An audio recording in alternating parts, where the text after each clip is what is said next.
विनंती करतो.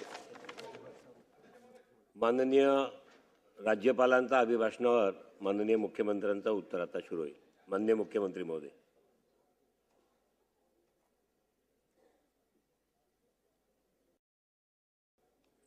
जरा थोडी आधी जागा करून घेतो.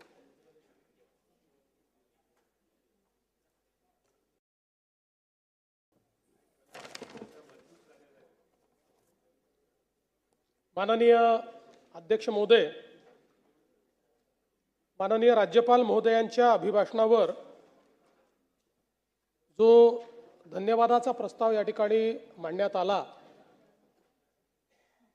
त्यावर प्रस्तावक असलेले डॉक्टर संजय कुटे, अनुमोदन देणारे अर्जुनराव खोतकर, चेतनजी तुपे, त्याचप्रमाणे सन्माननीय भास्करराव जाधव, विजय वडेट्टीवारजी, डॉक्टर अतुल भोसलेजी, सुनील प्रभूजी, जयंतराव पाटीलजी, निलेश राणेजी, अमीन पटेलजी, शेखर निकमजी, विनय कोरेजी, श्रीमती नमिता मुंदडा, श्री दिलीप लांडे, श्री वरुण सरदेसाई, श्री चंद्रकांत नवघरे, श्री अभिजित पाटील, श्री नितीन राऊत, श्री अबू आझमी, श्रीमती मनीषा चौधरी, श्री उमेश यावलकर, श्री आनंद तिडके, श्री राजकुमार बडोले, श्री बापूसाहेब पठारे,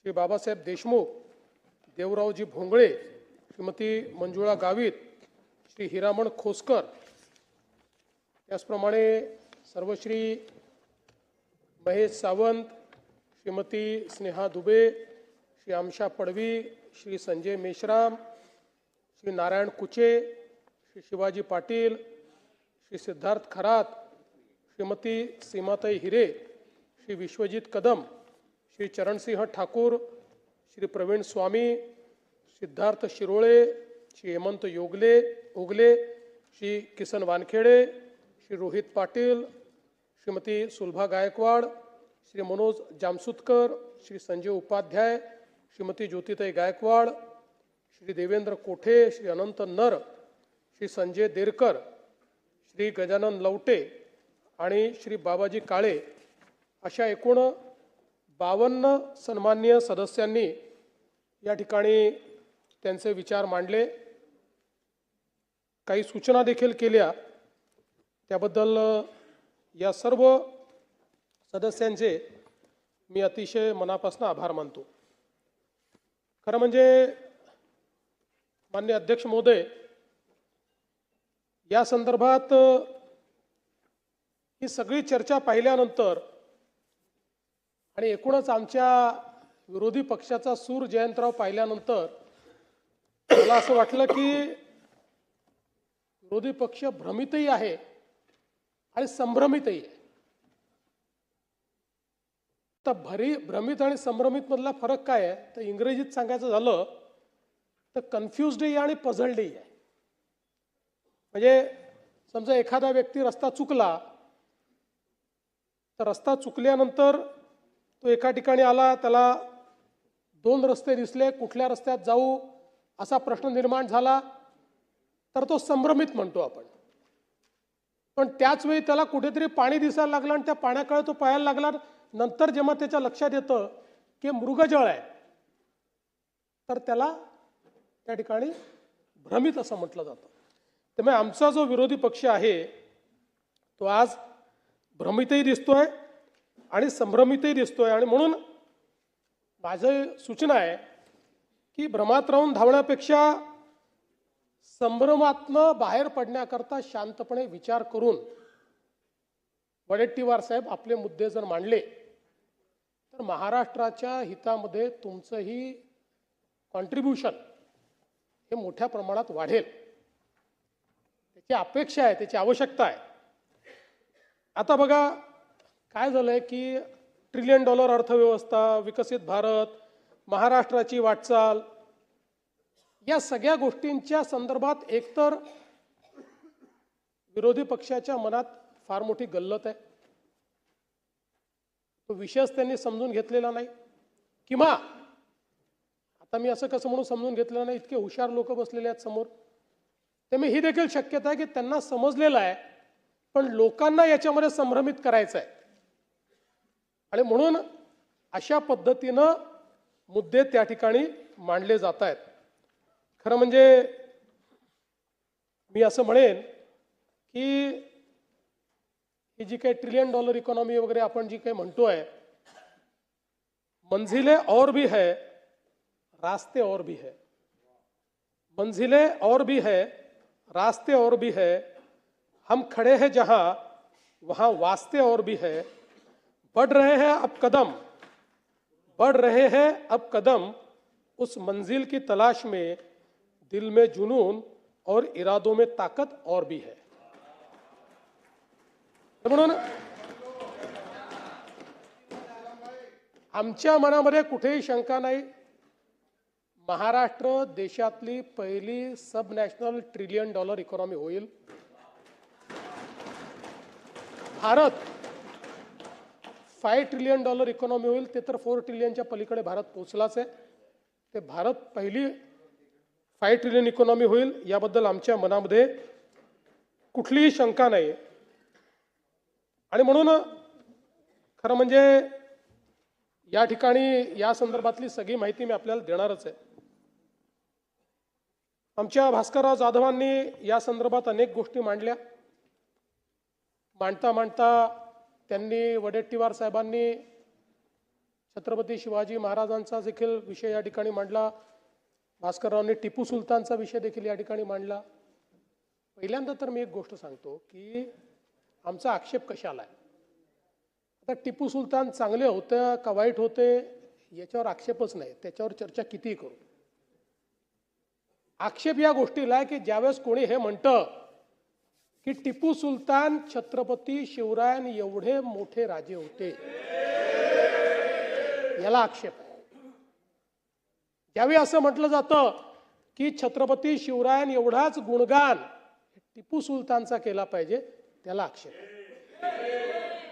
आणि तुम्हाला एक गोष्ट सांगतो, दुर्दैवाने या देशाच्या इतिहासाशी जी छेडछाड करण्यात आली त्यामध्ये वर्षानुवर्ष आम्हाला हे शिकवलं की टिपू सुलतान महान राजे होते, पण हे कधी सांगितलं नाही की 75,000 हिंदूंची आणि 33,000 नायरांची कत्तल करणारे देखील तेच टिपू सुलतान होते. नाही शिकवलं आम्हाला. ते इंग्रजांशी लढले सांगितलं, पण कशा करता लढले? स्वतःचं राज्य वाचवायला लढले. आता खरा इतिहास ज्यावेळेस सापडतोय, आणि तुमच्या माहिती करता वर्षानुवर्ष या देशामध्ये सरकारने 70 वर्ष NCERTच्या पुस्तकामध्ये मोगली साम्राज्याला 17 पानं दिली आणि छत्रपती शिवरायांना 1 पॅरेग्राफ दिला, 1 पॅरेग्राफ. आता मोदी सरकारने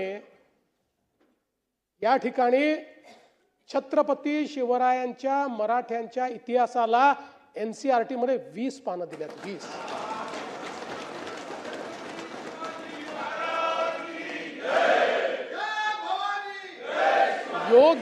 योग्य वेळी जर आपण नीट इतिहास शिकवला असता तर या देशातल्या एकाही मुसलमानाने औरंगजेबाला आपला हिरो म्हटलं नसतं.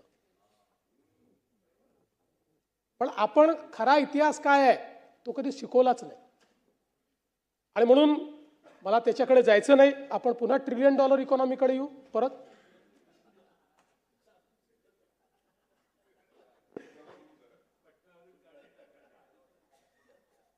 त्यांनी विषय मांडला म्हणून मी उत्तर दिलं, बाकी काही नाही. असं आहे, तुम्हाला एक गोष्ट सांगतो की या देशामध्ये अनेक राष्ट्रभक्त मुसलमान आहेत आणि त्यांच्याबद्दल आमचा कुठला आक्षेपच नाहीये, बिलकुल नाहीये. जे लोक या देशाच्या विरोधातल्या लोकांना, या देशाच्या आक्रमणकार्यांना आपला हिरो मानतील त्यांच्या विरुद्ध आम्ही लढाई करूच, आम्ही सोडणार नाही. आणि म्हणून आज आपण जर महाराष्ट्राचा विचार केला तर महाराष्ट्र ही भारतातली सर्वात मोठी अर्थव्यवस्था आहे, सर्वात मोठी. आणि जवळपास 3,60,000 कोटीचा GST आपण त्या ठिकाणी संकलन करतो. आपल्या नंतरचा जो दुसऱ्या नंबरचं राज्य आहे ते खूप खाली आहे, ते 2 लाखावर देखील नाही आहे. जवळपास कृषी निर्यातीमध्ये 12% आपला वाटा आहे, सेवा क्षेत्रात 24% आपला वाटा आहे. आणि हे सगळं करत असताना डेट टू GDP हा जो रेशिओ आहे, म्हणजे GDPच्या तुलनेत किती कर्ज असावं याच्यामध्येही महाराष्ट्राने सगळे पॅरामीटर्स हे देशामध्ये उत्तम ठेवलेले आहेत. आज आपण बघा, देशाच्या GDP मध्ये आता जयंतरावने देखील मुद्दा मांडला की GDPतला वाटा कमी झाला वगैरे.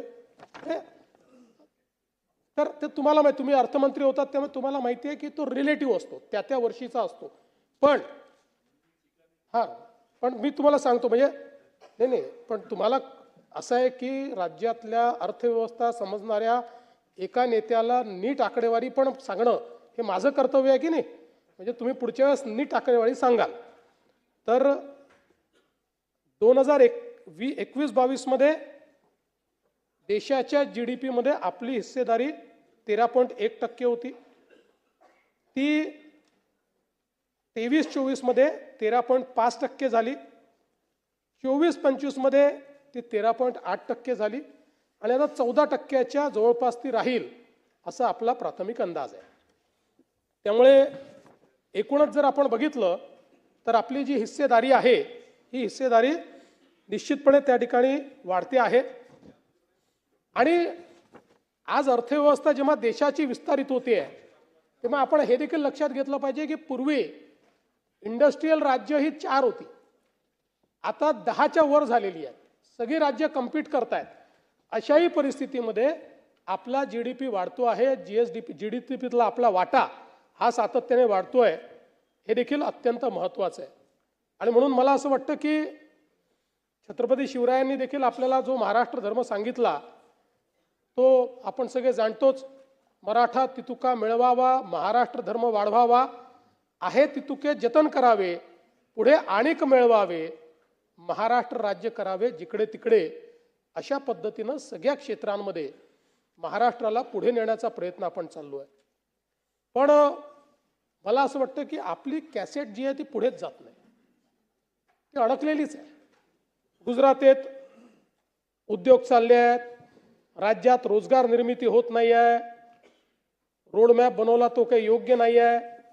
बरं, उद्योग चालले ते सांगता नाही, 22 पासनं नवीन तुम्हाला उद्योगही सापडले नाही, तीच सांगताय. म्हणजे 22 पासनं 100 वेळा त्या उद्योगांच्या संदर्भात या सभागृहाबाहेर सांगितलं तरी पुन्हा तुमची रेकॉर्ड तिथेच जाऊन अडकते. तोच कुठला सॅफ्रॉनचा उद्योग आणि तोच कुठला, म्हणजे तो तर आमचं सरकार याच्या आधीच चालला गेला होता तरी आमच्यावर तुम्ही मारला आपला. आणि थोडी मला असं वाटतं की काहीतरी जरा नीट अभ्यास करून वगैरे जर थोडे विषय मांडले तर ते अधिक चांगले होतील. किंवा कदाचित मला असं वाटतं की तुम्ही गोबेल्सचं ते तत्व अवलंबत असाल की रोज खोटं बोललं तर कधीतरी खरं वाटतं, त्या पद्धतीनं या ठिकाणी चाललंय.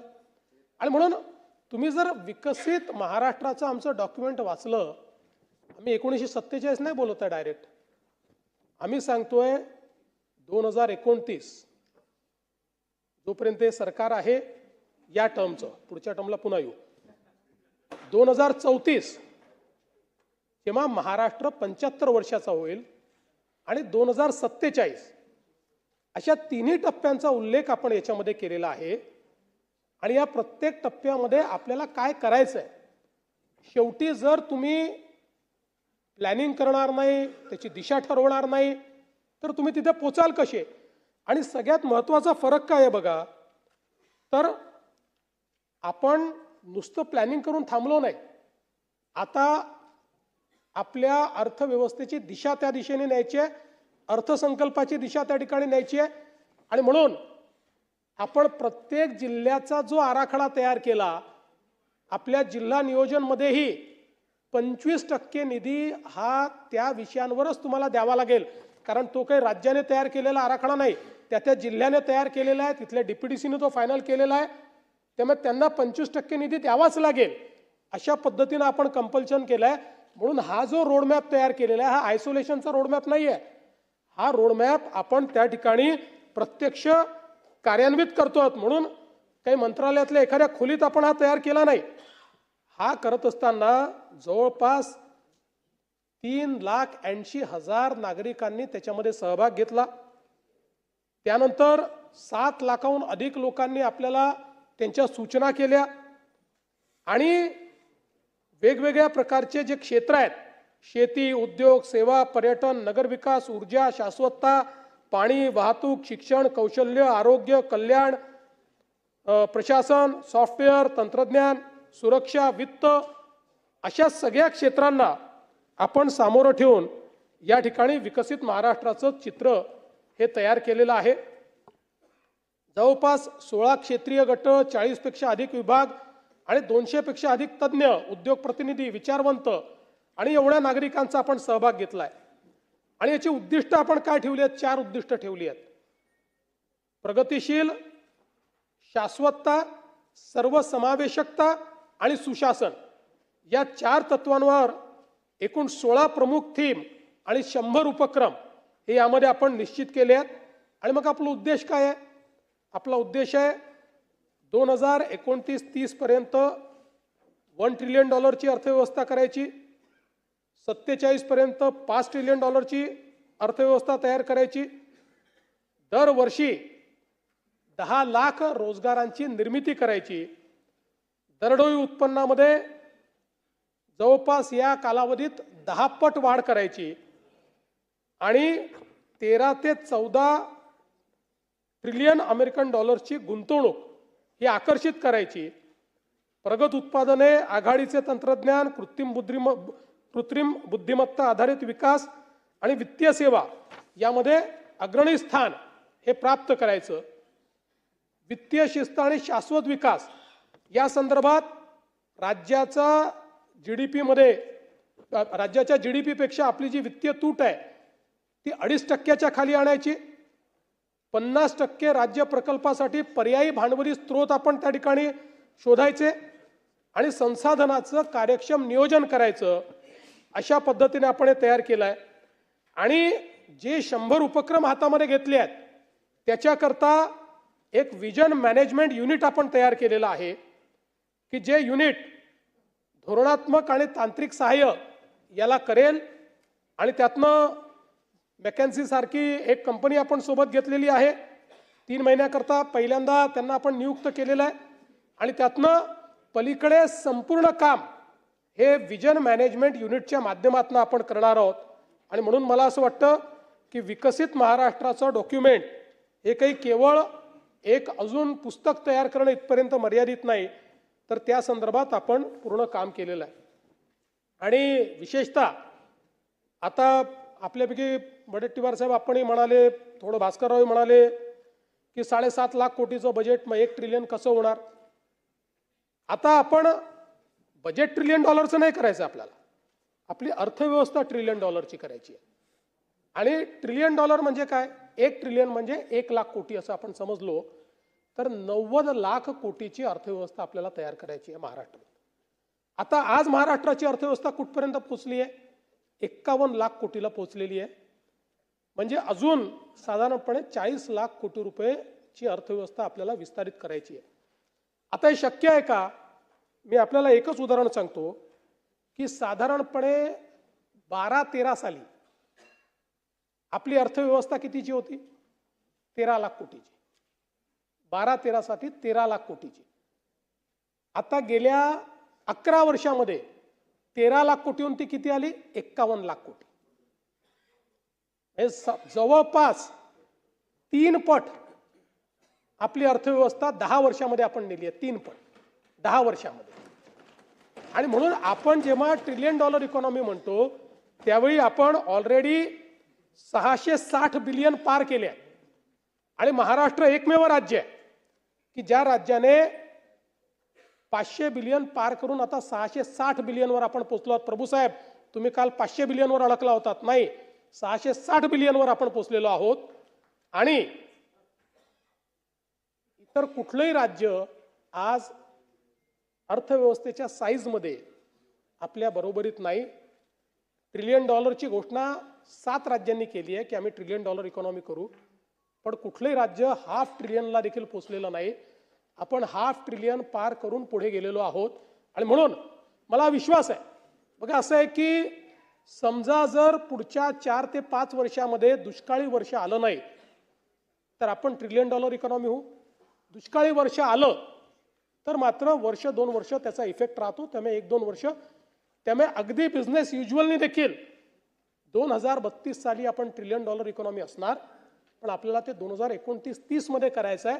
आणि त्या दृष्टीनं बरं जगामध्ये आपल्या माहितीकरता सांगतो की जर आपण $1 ट्रिलियन इकॉनॉमी झालो तर आपण जगातली 13वी किंवा 14वी इकॉनॉमी होऊ, अर्थव्यवस्था होऊ.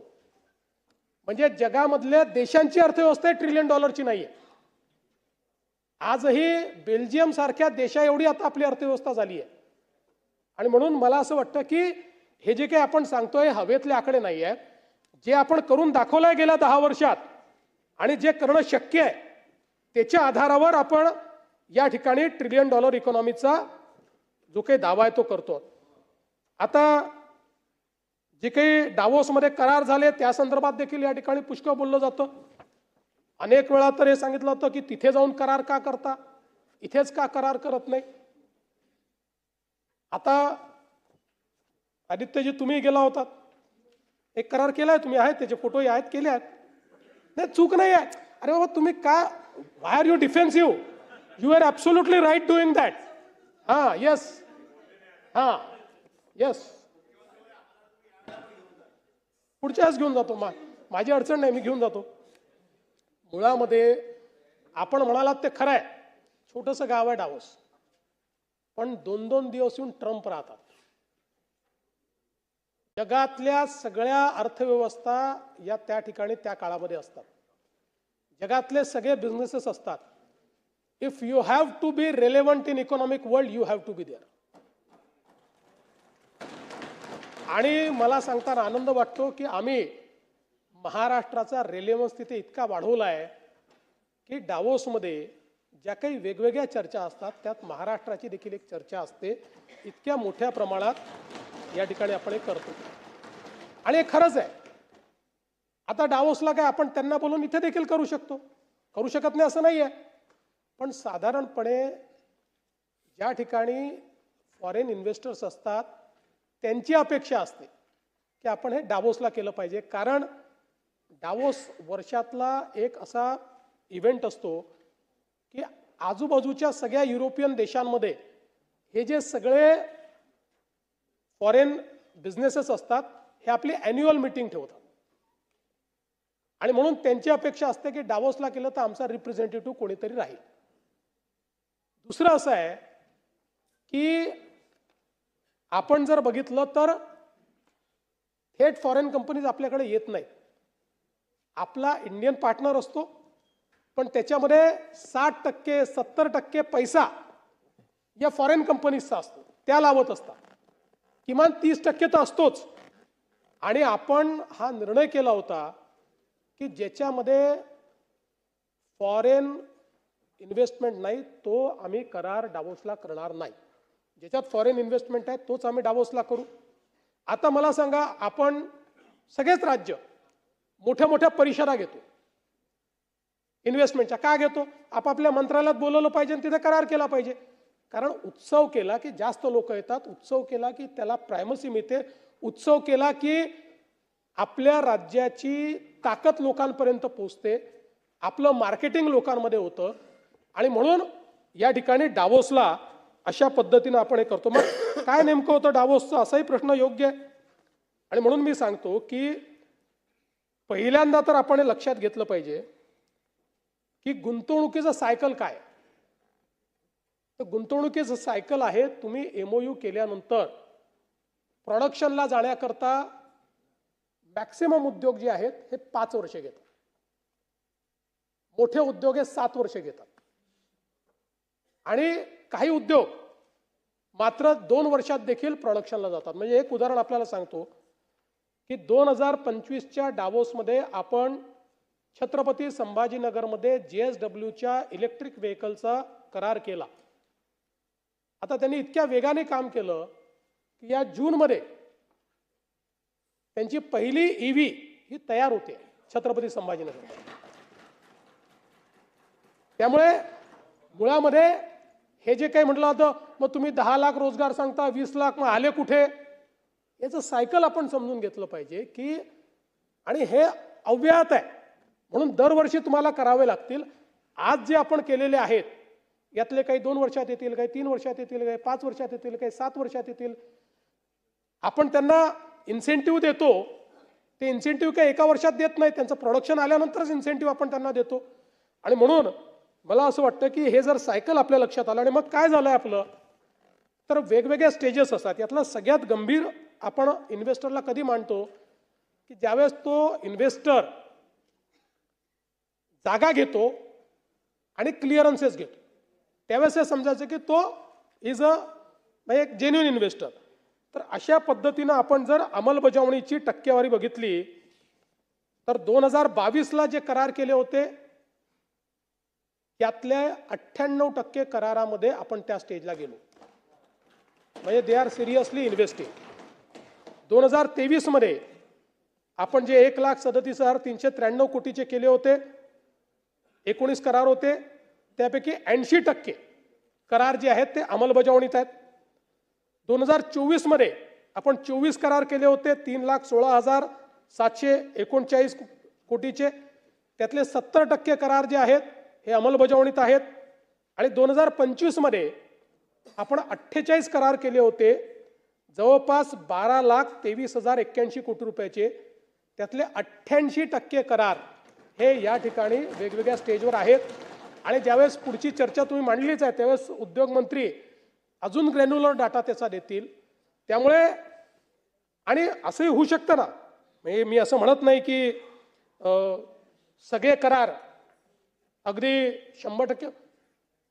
एक लक्षात घ्या, देशात होणाऱ्या MOU पैकी 35% MOU हे इन्व्हेस्टमेंटमध्ये कन्वर्ट होतात.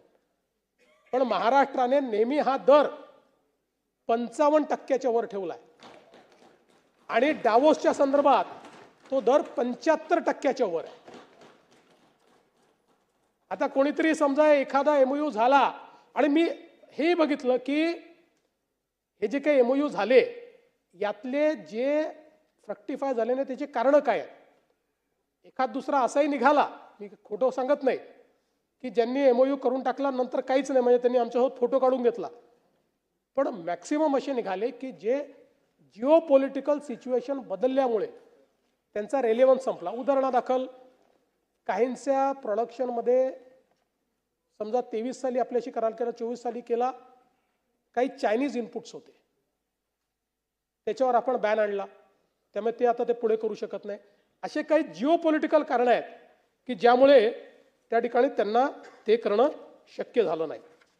आणि मला असं वाटतं की आता जर आपण बघितलं तर अगदी 2026 साली आपण जे काही 31,25,882 कोटी रुपयाचे करार केले, यामध्ये 67 सामंजस्य करार हे उद्योग विभागाचे आहेत.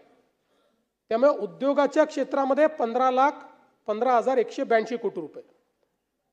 काही सामंजस्य करार हे MMRDA केलेले आहेत, ज्याच्यामध्ये स्मार्ट सिटीमधली गुंतवणूक आहे, त्याच्यानंतर मोबिलिटीमधली गुंतवणूक आहे, ते MMRDA करार केलेले आहेत. आणि जवळपास 10 लाख कोटीचे करार अजून असे आहेत की जे तिथे होऊ शकले नाही, पण तिथे चर्चा इनिशिएट झाली. कारण आपण ज्यावेळेस तिथे बसतो आणि अशा प्रकारचं चाललेलं आहे, सगळे उद्योजक असतात, तर ते येऊन भेटतात, तर तिथे 10 लाख कोटीच्या करारांची चर्चा इनिशिएट झाली. आता त्यांचे रिप्रेझेंटेटिव्ह येऊन आमच्या उद्योग विभागाची चर्चा करतात, त्यातलेही काही करार हे या ठिकाणी फ्रक्टिफाय होतील. आणि या एकूण गुंतवणुकीमध्ये 83% जे काही करार आहेत ते परकीय गुंतवणूक, 83% परकीय गुंतवणुकीचा समावेश या करारांमध्ये आहे. 18 देशांच्या कंपन्यांसोबत हे करार आहेत, ज्यामध्ये USA आहे, UK आहे, डेन्मार्क आहे, स्वित्झर्लंड आहे, स्वीडन आहे, सिंगापूर आहे, नेदरलँड आहे, जपान आहे, इटली आहे, जर्मनी आहे, फ्रान्स आहे, UAE, Norway, Finland, Spain, Canada, Belgium, Austria असे हे वेगवेगळे देश आहेत. आणि विशेषतः आपण बघितलं असेल तर Skoda, Volkswagen, SR, Brookfield, CapitaLand, Tata Sons, Coca Cola, Bosch अनेक कंपन्या आहेत. आणि मग याच्यामध्ये क्वांटम कम्प्युटिंग आहे, कृत्रिम बुद्धिमत्ता आहे, डेटा सेंटर्स आहेत, सर्क्युलर इकॉनॉमी आहे, शाश्वत विकास आहे, कृषी तंत्रज्ञान आहे, हरित खते आहे, इलेक्ट्रॉनिक्स अँड सेमीकंडक्टर आहे, आरोग्य सेवा आहे, अन्न प्रक्रिया आहे, नवीनीकरणीय ऊर्जा आहे, ग्रीन स्टील आहे, इलेक्ट्रिक वाहने आहे, त्यानंतर शहरी परिवर्तन, शिक्षण, फिनटेक, लॉजिस्टिक्स, वस्त्रोद्योग आणि डिजिटल पायाभूत सुविधा असे वेगवेगळे आहेत. आणि सगळ्यात महत्त्वाचं महाराष्ट्राच्या सगळ्या भागांमध्ये म्हणजे नागपूर विभाग, अमरावती विभाग, छत्रपती संभाजीनगर विभाग, कोकण विभाग, MMR रिजन सगळीकडे आणि पुणे विभाग सगळ्या विभागांमध्ये या ठिकाणी गुंतवणूक आली. आणि मला सांगताना विशेष आनंद वाटतो की यावेळी विशेषतः उत्तर महाराष्ट्रातनं नेहमी तक्रार असते, उत्तर महाराष्ट्राच्या 5ही जिल्ह्यांमध्ये नंदुरबार सहित 5ही जिल्ह्यांमध्ये गुंतवणूक आली. आणि नंदुरबारमध्ये तर अजून 3 लोकांनी तिथे, आता हे जे 10 लाख कोटी आहेत त्या 3 लोक अजून 3 कंपन्या अशा आहेत की ज्या चर्चेत आहेत की ज्यांना नंदुरबारमध्ये त्या ठिकाणी गुंतवणूक करायची आहे. त्यामुळे सगळ्या भागामध्ये. आणि मग अजून काही गोष्टी त्याच्यामध्ये काहींनी म्हटलं की बाबा मग तुम्ही ते आमच्या लोढाजींच्या मुलासोबत एक करार आम्ही केला, त्याच्यावर खूप लोकांनी म्हटलं की लोढाजी तर तुमच्या मंत्रिमंडळातच आहे, इथेच बसून त्यांच्याशी करार का नाही केला. बरोबर आहे, इथे बसूनही करार करता आला असता त्यांच्यासोबत. पहिली गोष्ट तर आपल्यालाही कल्पना आहे की त्यांचे जे सुपुत्र आहेत हे काही केवळ त्यांचे सुपुत्र नाही, महाराष्ट्रातले आणि देशातले एक लीडिंग उद्योजक आहेत. यांच्यासोबत कशाचा करार आपण केला आहे? आपण 1 लाख कोटीचा करार केला आहे FDIचं गुंतवणूक इन डेटा सेंटर. आणि गुंतवणूक कोण करणार आहे? लोढांचं काम काय आहे? लोढांचं काम आहे जागा आणि सगळ्या व्यवस्था करणं, म्हणजे इलेक्ट्रिसिटी आणणं, पाणी आणणं, हे त्यांचं काम आहे. गुंतवणूक कोण करणार आहे त्या ठिकाणी?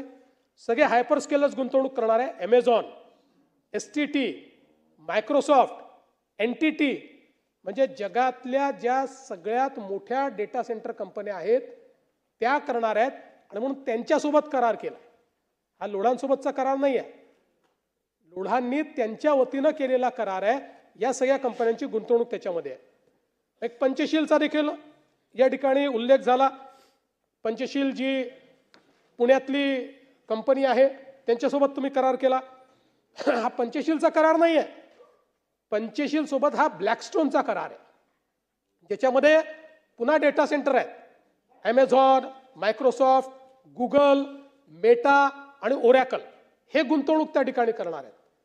आणि मग रहेजासोबत एक करार झाला ज्याच्यामध्ये GIC सिंगापूर आणि वॉर्बक पिंक्स हे त्या ठिकाणी गुंतवणूक करणार आहेत. त्यामुळे मला असं वाटतं की हे समजून न घेता जी काही टीका केली जाते की जणू काही आम्ही फिरायलाच त्या ठिकाणी गेलो आणि आता काहीतरी करायचं म्हणून काही कागदांवर सह्या करून आलो, असं नाही आहे. Davos is a very serious business आणि तो सिरियस बिझनेस करून आम्ही त्या ठिकाणून येतो. आणि म्हणून मला असं वाटतं बरं याच्यामध्ये आपण एक अजून गोष्ट बघितली पाहिजे, थेट परकीय गुंतवणूक. आता थेट परकीय गुंतवणुकीमध्ये महाराष्ट्र क्रमांक 1 वर आहे आणि देशाची एकूण जेवढी थेट परकीय गुंतवणूक आहे त्याच्या 39% गुंतवणूक एकट्या महाराष्ट्रात येते. बरं याच्यामध्ये MOU आणि थेट परकीय गुंतवणुकीत फरक काय आहे?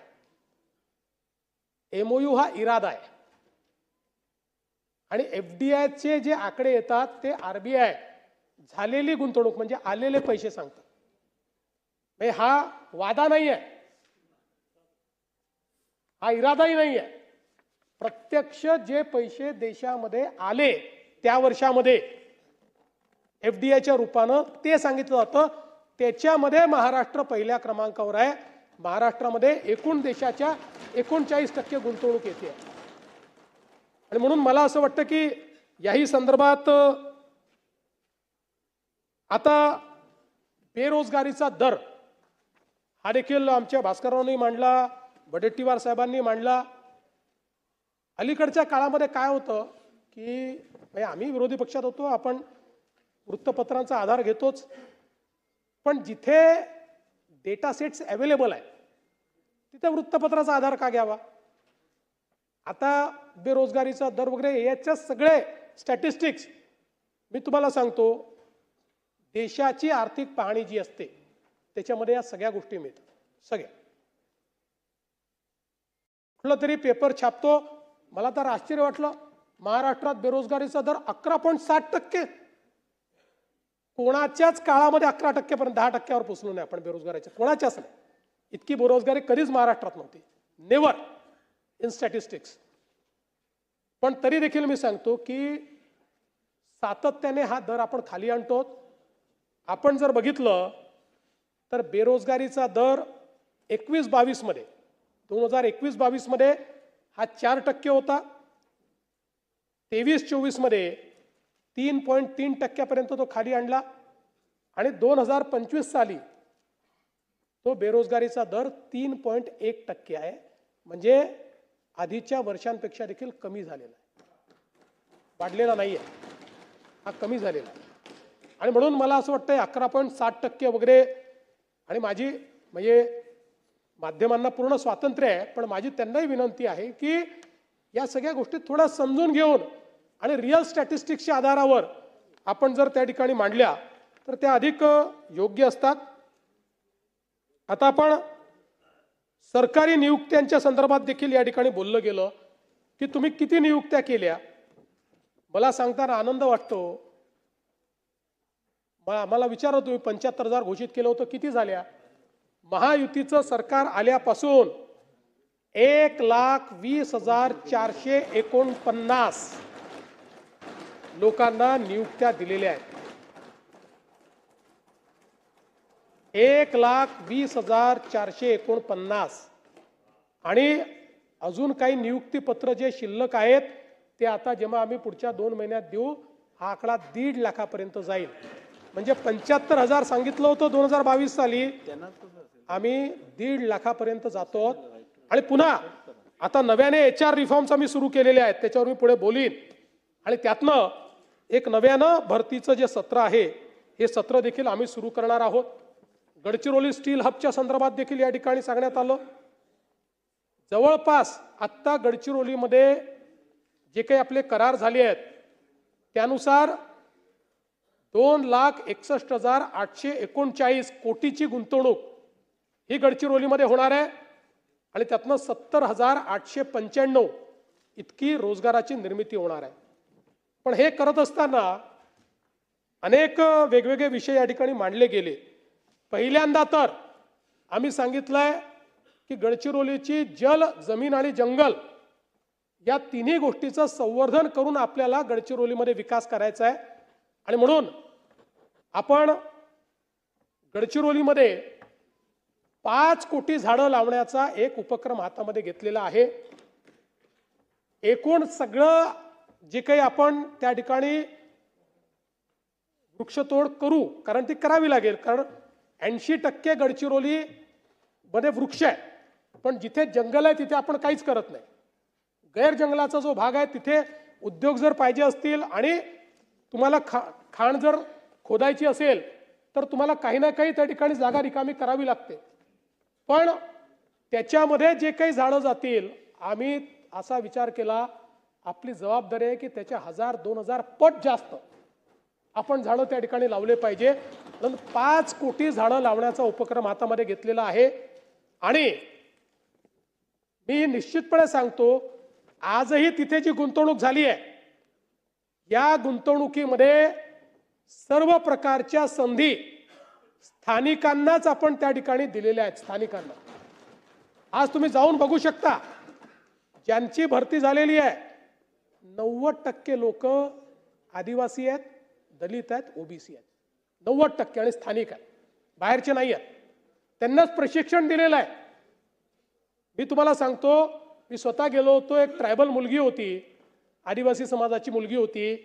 तिने मला सांगितलं की मी इथे आली झाडू पोछा करण्याकरता मला 13-14 हजार रुपये पगार होता. त्यानंतर इथेच ट्रॅक्टर चालवायला शिकली, व्हॅन चालवायला शिकली, 30,000 रुपयापर्यंत पगार गेला.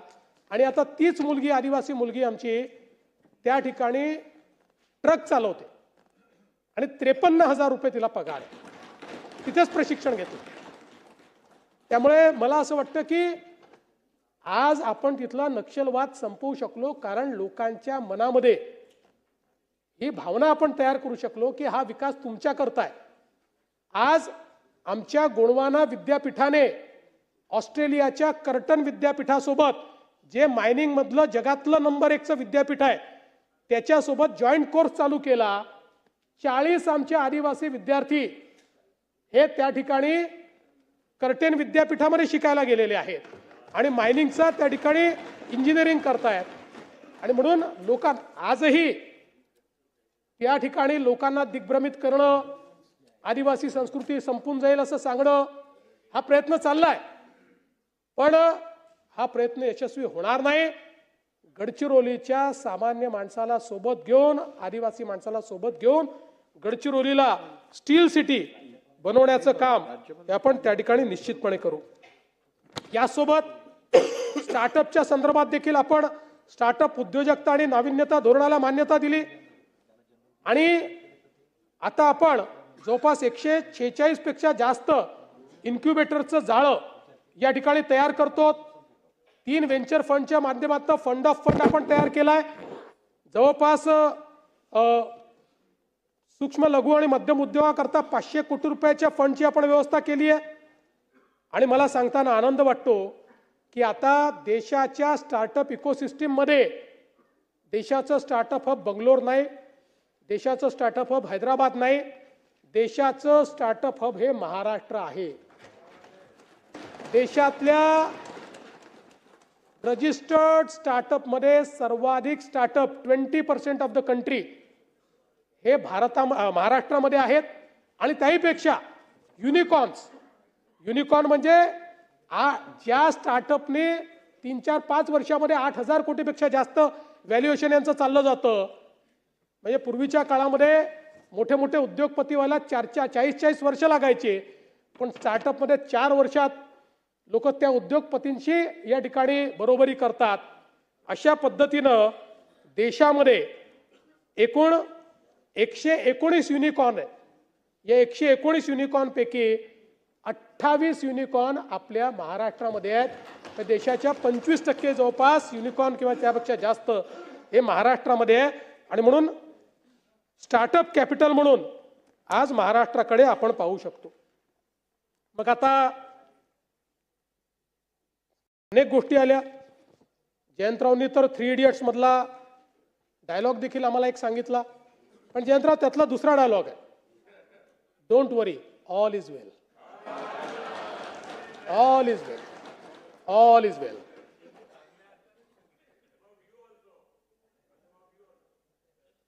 बरं, मला हे समजत नाही जयंतराव, तुम्ही असाल, वडेट्टीवार साहेब असेल, येऊन जाऊन कुंभमेळ्यावर काय येतं? एवढा काय राग आहे तुम्हाला कुंभमेळ्याबद्दल?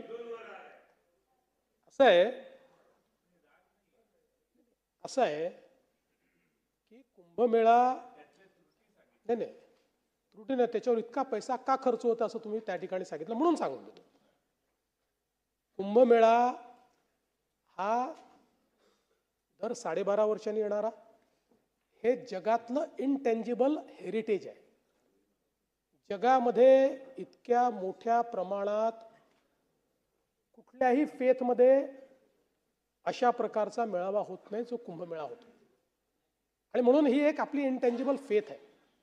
आणि याच्यामध्ये आपण जर बघितलं असेल तर कुंभमेळा एक असा आहे की ज्या ठिकाणी कोणी कोणाला जात विचारत नाही. हिंदू धर्मातले वेगवेगळे जे पंथ आहेत ते सगळे पंथ त्या ठिकाणी एकत्रित येतात. सगळ्या जातीचे लोक त्या ठिकाणी एकत्रित येतात. आणि हिंदूच नाही, अलीकडच्या काळात वेगवेगळ्या धर्मीय लोक देखील त्या कुंभमेळ्यामध्ये एकत्रित येतात. आणि मला असं वाटतं की आपण दुसऱ्या पद्धतीने जर बघितलं तर प्रयागराजमध्ये ज्यावेळेस आता कुंभमेळा झाला, म्हणजे आपण काही त्याचा गुंतवणुकीवर परताव्याचा रेशो बघत नाही, पण प्रयागराजला त्यांनी जेवढी गुंतवणूक केली ना त्यापेक्षा जास्त परतावा त्यांना मिळाला आणि तो परमनंट मिळत राहणार आहे. शेवटी या कुंभमेळ्यामध्ये आपण ज्या व्यवस्था करतो त्या काही कुंभमेळ्यापुरतं नाही आहेत. उदाहरणादाखल पैसा कशावर खर्च करतोय आपण? गोदावरी स्वच्छ करण्याकरता करतोय, STPs आपण तयार करतोय. गोदावरीमध्ये नाशिक आणि त्र्यंबकेश्वर आणि सगळ्या परिसरातलं एक थेंब देखील सिवेज गोदावरीत जाणार नाही, ते स्वच्छ करून जाईल. आता हे काय फक्त कुंभमेळ्याला याचा फायदा आहे का? पर्यावरणाकरता जे आपल्या उपाययोजना त्यातली प्रमुख उपाययोजना आहे. कुंभमेळ्याकरता आपण रस्त्यांचं रुंदीकरण करतोय, आपण रिंग रोड तयार करतोय, तिथलं नवीन एअरपोर्ट आपण तयार करतोय. हे झाल्यामुळे भविष्यात या सगळ्या व्यवस्थांमुळे जे काही धार्मिक पर्यटन आहे किंवा इतर प्रकारचं पर्यटन आहे त्याच्याही नकाशावर आज तुम्ही बघा, अयोध्येतल्या मंदिरामुळे आणि काशी विश्वनाथच्या मंदिराचा कॉरिडॉर झाल्यामुळे 10 कोटी लोक झाले. 10 कोटी. अर्थव्यवस्था बदलून गेली राज्याची. म्हणजे आता समजा तो सगळा कॉरिडॉर जो काही अयोध्येचा तयार झाला मला माहित नाही, 1000, 2000, 3000 कोटी लागले असतील, पण त्यांनी अर्थव्यवस्था बदलून गेली. त्या राज्यामध्ये इतक्या मोठ्या प्रमाणात लोक जायला लागले. आणि म्हणून मला असं वाटतं की आपण एक लक्षात घेतलं पाहिजे की हे काही आपण कुठे पैसे उचलून काहीतरी अशा गोष्टी करतो की ज्या त्या क्षणी संपणार आहेत, अशा गोष्टींवर फार कमी खर्च असतो. ज्या शाश्वत विकासाच्या व्यवस्था आहेत, जसं आम्ही हा निर्णय केला की आता कुंभमेळ्याच्या निमित्ताने जे आपण रस्ते करतो ते आपण 12 वर्षापूर्वी देखील केले होते, त्यानंतर 2दा पुन्हा केले, तर यावेळेस ते आपण कॉन्क्रीटचे करू. म्हणजे 40 वर्ष आपल्याला, 30 वर्ष आपल्याला त्या रस्त्यांकडे पाहावं लागणार नाही. अशा दृष्टीनं एक शाश्वत शहर हे कुंभमेळ्याच्या माध्यमातून आपण तयार करतो. आणि म्हणून मला असं वाटतं की ठीक आहे, शेवटी आपल्या प्रायोरिटीज असतात, ही जास्त महत्वाची का ती जास्त, सगळ्याच महत्वाच्या आहेत, पण ही पण महत्वाची प्रायोरिटी आहे, हे देखील आपण लक्षात घेतलं पाहिजे. आज एका कुंभमेळ्याने UPचं ब्रँडिंग संपूर्ण जगामध्ये झालं, संपूर्ण जगात झालं. आणि आपल्यालाही नाशिक कुंभमेळ्यातनं जगामध्ये महाराष्ट्राचं ब्रँडिंग करायचं आहे. त्या दृष्टीनं हा कुंभमेळा नीट झाला पाहिजे, व्यवस्था नीट राहिल्या पाहिजेत, सोयी नीट करता आल्या पाहिजेत, क्राऊड मॅनेजमेंट नीट झालं पाहिजे. या सगळ्या गोष्टी आपल्याला त्या ठिकाणी करायच्या आहेत. कारण शेवटी आपण म्हणतो महाराष्ट्र संतांची भूमी आहे. जशी ही वीरांची भूमी आहे तशी संतांची भूमी आहे. आणि मग या ठिकाणी आपली संस्कृती आणि महाराष्ट्र धर्म हा आपल्याला निश्चितपणे जोपासला पाहिजे. आता एक अजून आमच्या भास्कररावांनी जोरदार तिथे आरोप करत आमच्यावर त्या ठिकाणी हिंदी सक्तीचा विषय आणला, हिंदी सक्तीचा. आता या संदर्भात वस्तुस्थिती मांडली गेली पाहिजे. काय आहे ती? 21 सप्टेंबर 2000 म्हणजे जेव्हा न्यू एज्युकेशन पॉलिसी आली, न्यू एज्युकेशन पॉलिसी आल्यानंतर त्यावेळेस माननीय उद्धवसाहेब ठाकरे हे राज्याचे मुख्यमंत्री होते. 21 सप्टेंबर 2020ला मुख्यमंत्री महोदयांनी तज्ज्ञ समिती नियुक्त करण्याचा निर्णय घेतला या संदर्भात. आणि 16 ऑक्टोबर 2020ला राज्य सरकारने डॉक्टर रघुनाथ माशेलकर साहेब यांच्या अंतर्गत एक GR काढून एक टास्क फोर्स तयार केला. या समितीत कोण कोण होतं? तर विद्यापीठ अनुदान आयोगाचे माजी अध्यक्ष सुखदेव थोरात साहेब होते, कुलगुरू पेडणेकर होते, SNDTच्या कुलगुरू शशिकला वंजारी होत्या, डॉक्टर बाबासाहेब आंबेडकर मराठवाडा विद्यापीठाचे कुलगुरू प्रमोद येवले होते, माजी कुलगुरू डॉक्टर राजन वेळुकर होते, माजी कुलगुरू डॉक्टर विलास सपकाळ होते, प्रोफेसर GD यादव होते, माजी आपले DY पाटीलचे कुलपती विजय पाटील होते, श्री नितीन पुजार होते, डॉक्टर अभय वाघ होते, निरंजन हिरानंदानी होते, भारत आहुजा होते, देवीदास गोल्हार होते, सिनेट सदस्य मिलिंद साटम होते, शिक्षण तज्ज्ञ अजित जोशी होते. आणि हे नाव मी मुद्दाम सांगतो की हे महत्त्वाचं नाव आहे. शिवविद्या प्रबोधिनीचे संस्थापक विश्वस्त विजय कदम, जे म्हणजे आपल्या उद्धव ठाकरे साहेबांच्या सेनेचे उपनेते देखील आहेत, तेही या कमिटीमध्ये होते. आणि उच्च शिक्षण संचालक धनराज माने असे लोक या कमिटीमध्ये होते. अशी 18 लोकांची कमिटी होती. म्हणजे आता कमिटीमध्ये काही आपण त्यांची आडनावं पाहण्याचं कारण नाही, तरी 16 लोक त्यातले मराठी होते या कमिटीमध्ये. आणि मग 14 सप्टेंबर 2021 रोजी या समितीने माननीय मुख्यमंत्री उद्धवसाहेब ठाकरे यांना 101 पानाचा अहवाल सादर केला. त्याचे फोटो माझ्याजवळ आहेत. त्याचं ट्विट देखील महाराष्ट्र सरकारने केलेलं आहे. अहवाल स्वीकारतानाचा फोटो त्याच्यामध्ये आहे. आणि मग त्यानंतर त्याच्यावर माननीय उद्धवजींनी निर्देश दिले की समितीने सादरीकरण केले आणि शिफारसी सूचनांची त्वरित अंमलबजावणी करण्याची कारवाई राज्य सरकारच्या वतीनं करण्यात येईल असे त्या ठिकाणी सांगितलं. आणि तो फोटो आहे. त्या फोटोमध्ये अनेक लोक आहेत, म्हणजे संजय राऊत साहेब देखील दिसत आहेत. 15 सप्टेंबर 2021ला या ठिकाणी त्याची बातमी वगैरे जाऊ द्या त्याच्यात. हां, त्याच्यावर मग माननीय मुख्यमंत्री महोदय असं म्हणाले, बदलत्या काळात डिजिटल शिक्षण, परदेशी भाषांचे शिक्षण आवश्यक आहे. त्यामुळे या शिफारसीप्रमाणे लवकरात लवकर अंमलबजावणी करून महाराष्ट्राला शैक्षणिकदृष्ट्या प्रगतीपथावर ठेवण्यासाठी सर्व उपाययोजना करण्यात येतील. किती चांगलं त्यांनी सांगितलं. आणि मग आता अहवाल काय सांगतो, म्हणजे माझ्याकडे आहे सगळं, कॉपीज ठेवली आहे मी, आणि मग पुढची सगळी कॉपी आहे ती बाजूला ठेवून देतो. तर हा अहवाल काय सांगतो, मग या अहवालामध्ये एक भाषेचा उपगट होता. बरं, या उपगटामध्येही म्हणजे ज्यांना त्रिभाषा सूत्र वगैरे सगळं ठरवायचं होतं, या उपगटामध्ये कोण होतं, शिवविद्या प्रबोधिनीचे संस्थापक विश्वस्त आणि बाळासाहेब ठाकरे IAS अकॅडमीचे श्री विजय कदम, जे अर्थातच शिवसेना उद्धव ठाकरे गटाचे उपनेते आहेत. आता शिफारस काय आहे, मुद्दा क्रमांक 8.1, इंग्रजी आणि हिंदी भाषा ही दुसरी भाषा म्हणून पहिल्या वर्गापासून लागू करण्यात यावी. पहिली पूर्ण ऐका, अजून पूर्ण ऐकून घ्या, पूर्ण ऐकून मग बघा मला पूर्ण. इंग्रजी आणि हिंदी भाषा ही दुसरी भाषा म्हणून पहिल्या वर्गापासून लागू करण्यात यावी. 1ली ते 12वी असे 12 वर्ष विद्यार्थी इंग्रजी शिकतील तर त्याला इंग्रजी भाषेची जाण येईल आणि आवश्यक पुस्तके वाचता येतील. अभियांत्रिकी, वैद्यकीय आणि अन्य तांत्रिक व्यावसायिक अभ्यासक्रमाकरता ते सज्ज असतील.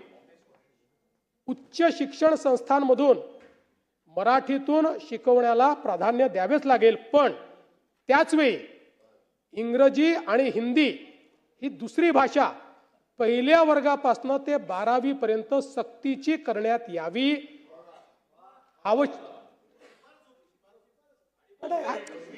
पूर्ण एक आणि मी आहे ना बाबा, थांबा. कृपया सगळे शांतता ठेवा. ते डिस्टर्ब होणं साहजिक आहे. तुम्ही कशाला डिस्टर्ब होताय? ते आपले हां, नाही. तर त्यावेळी मग पुन्हा सांगतो, इंग्रजी व हिंदी ही दुसरी भाषा पहिल्या वर्गापासून 12वी पर्यंत सक्तीची करण्यात यावी. आवश्यकता भासत असेल तर महाविद्यालयीन शिक्षणाच्या 3 किंवा 4 वर्षाच्या पदवी अभ्यासक्रमामध्येही इंग्रजी आणि हिंदी सक्तीची करावी. आता अहवाल स्वीकारला की नाही स्वीकारला हा प्रश्न आहे की नाही. आता अहवाल होता, बरोबर आहे. 14 सप्टेंबर, आता मी जयंतरावांना विचारतो, सगळ्यात सिनियर असल्यामुळे. जयंतराव, अहवाल स्वीकारायचा असेल तर कोण स्वीकारेल? मंत्रिमंडळ ना, दुसरं तर कोणी नाही स्वीकारू शकत. 14 सप्टेंबर 2021 रोजी हा अहवाल सादर झाल्यानंतर तो 20 जानेवारी 2022 रोजी मंत्रिमंडळापुढे आला. आता त्याचं इतिवृत्त मी घेऊन आलो आहे.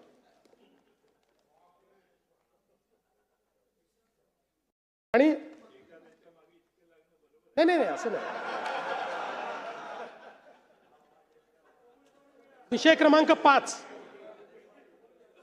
विषय क्रमांक 5, डॉक्टर माशेलकर समितीचा अहवाल अवलोकनार्थ सादर. सदर धोरणाची अंमलबजावणी करण्यासाठी कार्यगट स्थापन. समितीच्या शिफारसीनुसार प्रस्तावित कारवाईस मान्यता. सही कोणाची आहे? ही घेऊन आलो सही. आदित्यजी तर नक्की सांगतील सही कोणाची आहे. कोणी असू द्या ना, मंत्र्याचं काही अस्तित्व नसतं मुख्यमंत्री असताना. नाही, जे खरं आहे ते खरं आहे.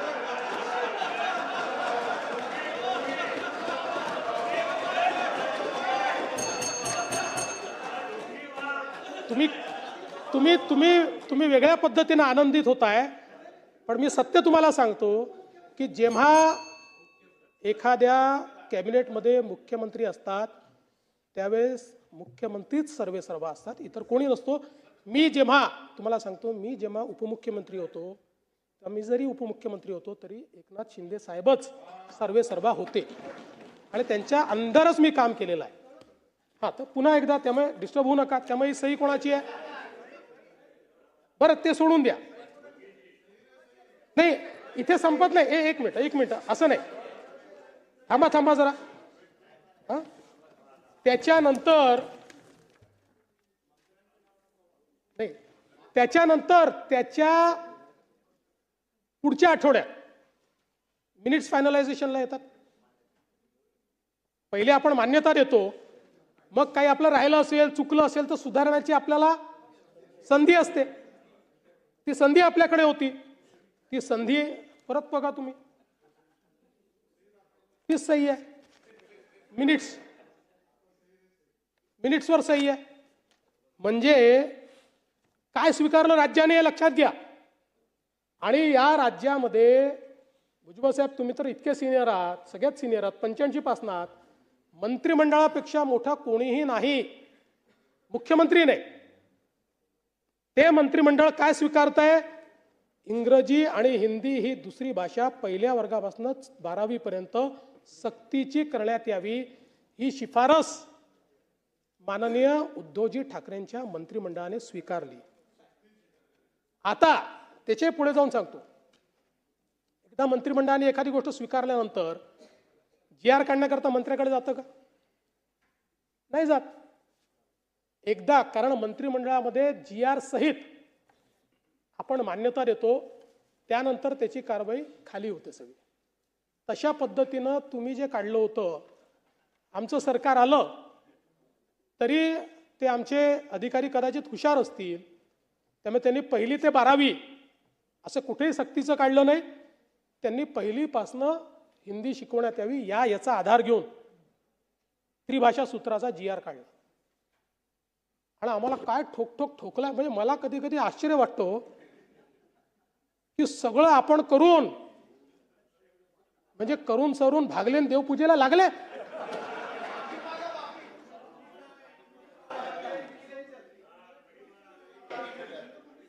नाही, ते करू ना आपण. नाही, नक्की करू. मला सांगायचं एवढंच आहे की बरं, पुन्हा त्याच्यावर आमचे राजसाहेब त्यांच्यासोबत गेले आणि दोघांनी सांगितलं देवेंद्र फडणवीसांमुळे. मला याचा आनंद आहे. या सभागृहाच्या आपल्या कामकाजातही आलं पाहिजे की देवेंद्र फडणवीसांमुळे 2 भाऊ एकत्रित आले. याचं क्रेडिट मला घ्यायचं आहे. मी त्याच्याबद्दल आनंदी आहे. पण सगळं करायचं तुम्ही आणि ठोकायचं आम्हाला.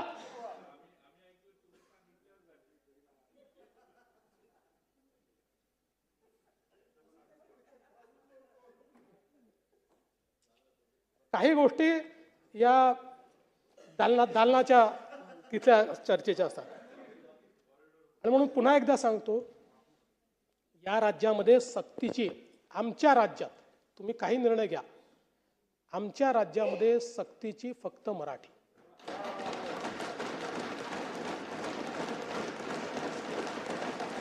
इतर ज्या भाषा शिकल्या पाहिजेत त्या कुठल्या वर्गातनं घ्यायच्या, कशा घ्यायच्या. एक गोष्ट आपण लक्षात ठेवा की बहुभाषिक असणं हे महत्त्वाचं असतं. वेगवेगळ्या भाषा शिकल्याने मेंदूचा विकास देखील जास्त होतो. जगामध्ये आपण रेलेव्हंट राहतो. नाही, असं आहे नाही, प्रश्न तो नाही. कोणी कुठल्या शाळेत शिकावं, म्हणजे आता राज्यातल्या मराठी माध्यमाच्या शाळा बंद पडत असल्याबाबत आता हा प्रश्नच आहे ना. म्हणजे हा मी मलाही विचारला पाहिजे, तुम्हालाही विचारला पाहिजे, यांनाही विचारला पाहिजे. आपण सगळे आपल्या मुलांना इंग्रजी शाळेत शिकवतो आणि इथे आपण सगळे चर्चा करतो मराठी शाळा बंद पडतायत. हा प्रश्न आहे ना. याच्या पाठीमागे नुसतं आपली भावना असून फायदा नाही आहे. जोपर्यंत आपण, आणि म्हणून मी पुन्हा पंतप्रधानांचा आभार मानेन की पहिल्यांदा माननीय पंतप्रधान मोदयांनी इंजिनिअरिंग मेडिकलपासून सगळं शिक्षण मातृभाषेत घेण्याची तरतूद केली.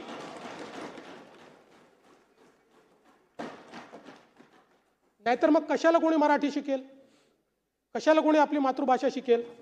आणि म्हणून हे जे काही पुरे हे आकडे इतक्या कॉन्फिडंटली येतात कुठून मला समजत नाही. 2000 मराठी शाळा बंद करणार, 65,000 मराठी शाळा बंद पडल्या, मी आकडेवारीच घेऊन आलो आहे. आता आपण जर बघितलं तर या ठिकाणी आपल्याकडे ज्या काही शाळा होत्या त्या शाळांचा जर आपण एक विचार केला तर त्या शाळा कुठेही बंद पडलेल्या मला दिसत नाही. मराठी शाळा थोड्या काही बंद पडल्या असतील, पण एकूण आपण जर बघितलं तर आजही आमच्याकडे 84% शाळा ज्या आहेत या मराठी माध्यमाच्या आहेत. आणि या शाळांमध्ये एकूण 70% विद्यार्थी हे आमचे शिकत आहेत. जवळपास 16,000 शाळा त्यातल्या अर्थसहाय्यित आहेत, स्वयंअर्थसहाय्यित आहेत. आणि इंग्रजी शाळा ज्या आहेत त्याच्यामध्ये 65 लाख विद्यार्थी या ठिकाणी शिकत आहेत. आपला प्रयत्न आहे शेवटी मराठी शाळा ज्या आहेत या मराठी शाळांसोबत आपण मागे आपल्या सरकारने निर्णय घेतला की इंग्रजी देखील आपण शिकवू, जेणेकरून लोक मराठी शाळेतनं बाहेर पडणार नाहीत. पण मी तुम्हाला एक सांगतो की थोडा जर प्रयत्न केला तर मागच्या काळात, आणि आता पुन्हा मी तुम्हाला दाखवून देईल, मागच्या काळामध्ये मला आठवतं 2017-18 साली याच सभागृहात मी सांगितलं होतं जवळपास 50,000 मुलं खाजगी शाळा सोडून जिल्हा परिषदेच्या शाळेत परत आले होते. त्यामुळे आपण जर आपल्या शाळांचा दर्जा नीट ठेवला तर आजही लोकांची आपल्या शाळेमध्ये येण्याची इच्छा आहे. पण हे जे काही 2000 मराठी शाळा बंद करणार, 65,000 मराठी शाळा बंद पडल्या वगैरे जी आकडेवारी आलेली आहे ही पूर्णपणे कपोल कल्पित अशा प्रकारची आकडेवारी आहे. सीमावादाच्या संदर्भात देखील या ठिकाणी विषय आला. खरं म्हणजे याच्यामध्ये एक गोष्ट लक्षात घेतली पाहिजे की मी आता याच्या इतिहासात जाणार नाही. हे काही सीमावाद युती सरकारच्या काळात सुरू झाला की 1-2 वर्षात चालू झाला असं नाही आहे. याला एक इतिहास आहे. आणि सीमावाद एक असा आहे की ज्याच्यावर आपल्या सगळ्यांचं मत एक आहे, आपल्यापैकी कोणाचे दुमत नाही याच्यामध्ये. आपल्याला कल्पना आहे एक मोठा लढा या संदर्भात उभारला गेला. अनेक या सदनातले सदस्य भुजबळ साहेब आहेत, आमचे शिंदे साहेब आहेत, हे देखील त्या काळामध्ये जेलमध्ये गेले त्याच्यामध्ये. त्यामुळे जी काही त्याची आपण समिती तयार केलेली आहे त्या समितीने सांगितलेल्या सगळ्या गोष्टी आपण केल्या, सगळा अभ्यास पुरवला, त्यांना जे काही द्यायचं होतं ते दिलं, जे आपल्याला वकील सांगितले ते वकील आपण त्या ठिकाणी उभे केले. आता दुर्दैवाने सुप्रीम कोर्टामध्ये जेव्हा 3 वेळा असं झालं की जेव्हा ही केस लागते 3 जजपैकी किमान एक जज एक तर महाराष्ट्रातला असतो नाही तर कर्नाटकातला असतो. आणि या केसचा नियम असा आहे की हे त्यांच्या तत्वांप्रमाणे 3ही जज हे कर्नाटक किंवा महाराष्ट्रातले नको, नाहीतर मग काहीतरी बायस तयार होईल. आणि म्हणून सातत्याने हा दावा लावून घेण्याकरता आपला प्रयत्न चाललेला आहे. आणि त्याच्या व्यतिरिक्त आपल्याला माहिती आहे की आपण बऱ्याचशा योजना चालवतो. जयंतरावनी काही मागणी देखील केली, काही जागा वाढवल्या पाहिजे. जरूर त्याचा विचार आपण करू आणि त्या जागा सीमावर्ती भागातल्या लोकांकरता कशा वाढवता येतील याचा प्रयत्न आपण करू. शेतकऱ्यांच्या संदर्भात देखील अनेक गोष्टी या ठिकाणी सांगितल्या. आणि मग हे सांगितलं की तुम्ही जो काही 1 रुपयात पीक विमा आहे ती पद्धत बदलली. खरं आहे, आम्ही बदलली. तर आम्ही पहिला प्रयोग केल्यानंतर आमच्या असं लक्षात आलं की 1 रुपयात पीक विमा आहे म्हणून अनेक लोक 3-3, 4-4 ठिकाणी विमा काढत होते. बीडची केस तर आपल्याला माहिती आहे की ज्या ठिकाणी जमीनच नव्हती त्या ठिकाणचे विमे काढले गेले. आणि म्हणून आपल्या असं लक्षात आलं. आणि दुसरं, ही जी काही पद्धती होती या पद्धतीमध्ये पहिल्या ट्रिगरवर 25% पैसे मिळायचे. आणि ते 25% पैसे मिळाल्यानंतर त्या शेतकऱ्याला असं वाटायचं की आता मला पूर्ण पैसे मिळणार आहे. आणि मग लक्षात यायचं की सेकंड आणि थर्ड ट्रिगरच नाही. आणि त्यामुळे 25%वरच त्याची बोळवण व्हायची. आणि म्हणून ही एकूण जी काही पद्धत होती ही पद्धत ट्रिगरची ही शेतकऱ्याच्या हिताची नाही हे लक्षात घेऊन आपण त्या ठिकाणी ती पद्धत बदलली. नवीन पद्धतीमध्ये आपण आलो. नवीन पद्धतीची विमा पद्धत आपण केली आणि काही ॲश्युरन्स पद्धतीमध्ये देखील आपण गेलो आणि त्या पद्धतीनं आपण आज आपल्या शेतकऱ्यांना मदत करतोय. आणि मला हे सांगितलं पाहिजे की मागच्या वर्षी ज्यावेळी आपल्या शेतकऱ्यांवर संकट आलं त्यावेळी आपण आपल्या शेतकऱ्यांना जे रोख पैसे दिलेले आहेत त्यांच्या अकाउंटमध्ये ते 15,472 कोटी रुपये हे थेट शेतकऱ्यांच्या खात्यामध्ये, पीडित शेतकऱ्यांच्या खात्यामध्ये आपण दिलेले आहेत.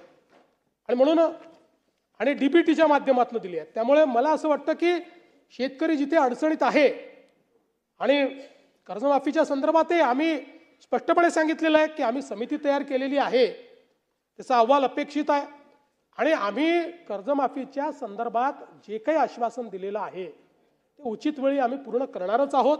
त्या संदर्भात आमचा प्रयत्न असा आहे की आपण ही कर्जमाफी देत असताना मागच्या अनेक कर्जमाफ्यांमध्ये जे आपल्या लक्षात आलं की बँका चुकीच्या पद्धतीचे अकाउंट देतात, जुने अकाउंट्स काढून आपल्याकडनं पैसे घेऊन घेतात. आता आपण ॲग्रीस्टॅक म्हणजे 100% शेतकऱ्यांचं आपण त्या ठिकाणी नोंदणी, त्यांच्या जमिनीची नोंदणी, त्यांच्या सातबाराचा सगळा अहवाल अशा पद्धतीनं आपण एक शेतीचा डिजिटल रेकॉर्ड तयार केलेला आहे. आता हा शेतीचा डिजिटल रेकॉर्ड आधार आणि आधार आपल्याला माहिती आहे की कर्जाचं अकाउंट आधार सीडेड आहे. अशा सगळ्या गोष्टी एकत्रित घेऊन आपल्याला या सगळ्याचा विचार करावा लागेल जेणेकरून जो खरा गरजू आहे त्याला त्या ठिकाणी कर्जमाफी मिळाली पाहिजे. आपल्याला माहिती आहे की मोठ्या प्रमाणात आपण त्या ठिकाणी खरेदी देखील केलेली आहे आणि आता मका खरेदीमध्ये आपलं टार्गेट वाढवून दिलेलं आहे. आपला प्रयत्न आहे आता धान खरेदीची टार्गेट आपण वाढवून घेतो, त्याही संदर्भात आपलं बोलणं चाललेलं आहे. एक प्रश्न विचारला की तुम्ही मागेल त्याला कृषी पंपाची घोषणा केली होती, किती लोकांना पंप दिले? मला सांगताना आनंद वाटतो की आत्तापर्यंत जी मागणी आलेली आहे त्या मागणीपैकी 85% लोकांना पंप ऑलरेडी आपण देऊन टाकले. आणि साधारणपणे आपल्याला माहिती आहे पूर्वीच्या काळात एकदा पैसे भरले की 2-2, 3-3 वर्ष पंप मिळत नव्हते. 2 महिन्यामध्ये आपण पंप त्या ठिकाणी देतो, 2 महिन्यामध्ये. आणि आता आपली गती किती आहे तर आपण जर विचार केला तर 2004 ते 2019 15 वर्षाचा कालावधी आपण जर बघितला तर त्या 15 वर्षाच्या कालावधीमध्ये आपण 14,74,000 पंप बसवले. 14,74,000 15 वर्षाच्या कालावधीत. आणि 2022 ते 25 2.5-3 वर्षामध्ये आपण किती पंप बसवलेत? 3 वर्षात बसवले 10,63,000. ते 15 वर्षात 14,74,000 आणि 3 वर्षामध्ये 4 वर्ष 3.5 वर्ष समजा 3.5 वर्षात 10,63,000. त्यामुळे आणि आपल्याला माहिती आहे आपण तर आता एका महिन्यामध्ये 50,000 पंप बसवण्याचा गिनीज बुक ऑफ वर्ल्ड रेकॉर्डमध्ये आपली नोंदणी ही त्या ठिकाणी झालेली आहे. आणि मला हे सांगितलं पाहिजे की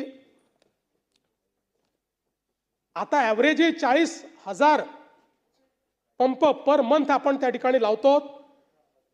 MSCDCLचं टार्गेट पूर्ण झालेलं आहे. कुसुंबीचं, मेडाचं 2,80,000 पंप लागलेत. फक्त 33,000 पंप हे त्या ठिकाणी बाकी आहेत. आणि आपण जी काही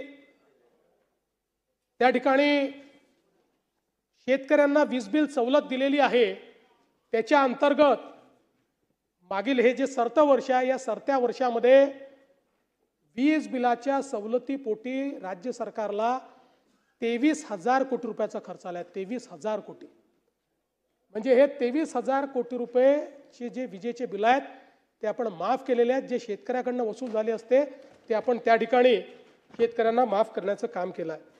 आज खरं म्हणजे त्याची सगळी माहिती देऊन मी आपला वेळ घेणार नाही. आज सिंचनाच्या क्षेत्रामध्ये देखील राष्ट्रीय जल पुरस्कार 2024 यामध्ये महाराष्ट्र शासन, महाराष्ट्र राज्य हे बेस्ट स्टेट म्हणून, सर्वोत्तम राज्य म्हणून आपल्याला केंद्र सरकारने त्या ठिकाणी पुरस्कार दिलेला आहे। आणि त्याचसोबत आपल्याच राज्यातली कानिफनाथ पाणी वापर संस्था नाशिक याला द्वितीय क्रमांकाचा पुरस्कार मिळालेला आहे संस्थात्मक कॅटेगरीतनं। आणि महानगरपालिका कॅटेगरीतनं नवी मुंबई महानगरपालिकेला सर्वोत्कृष्ट शहर स्थानिक संस्था अशा पद्धतीचं पारितोषिक या ठिकाणी मिळालेलं आहे। आणि एकूणच सिंचन आणि पाणी वापर याच्यामध्ये महाराष्ट्र देशातलं बेस्ट राज्य म्हणून महाराष्ट्राला केंद्र सरकारने हा पुरस्कार या ठिकाणी दिलेला आहे। आज मी मगाशी सांगितलं की राज्याने ई कर्करोग धोरण देखील या ठिकाणी तयार केलं आणि त्याच्यामध्ये त्रिस्तरीय N1, L2 आणि L3 अशा आपण उपचार सेवा तयार करतो महाकेअर फाउंडेशनच्या माध्यमातून। आणि या माध्यमातून मोठ्या प्रमाणात कॅन्सरची व्यवस्था ही आपण उभी करणार आहोत। काही मुद्दे काही सदस्यांनी देखील मांडलेले आहेत।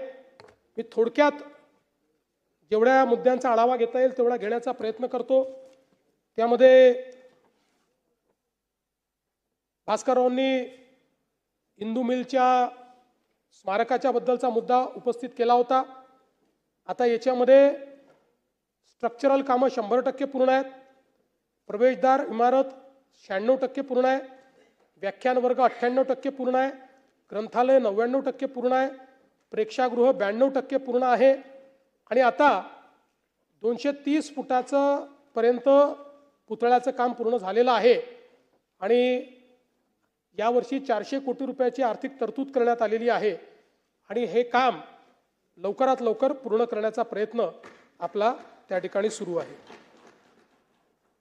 गिरणी कामगारांच्या घराच्या संदर्भातला एक विषय सुनील प्रभूंनी मांडला होता, तर त्याही संदर्भात 13,453 सदनिकांचं काम आपण पूर्ण केलेलं आहे।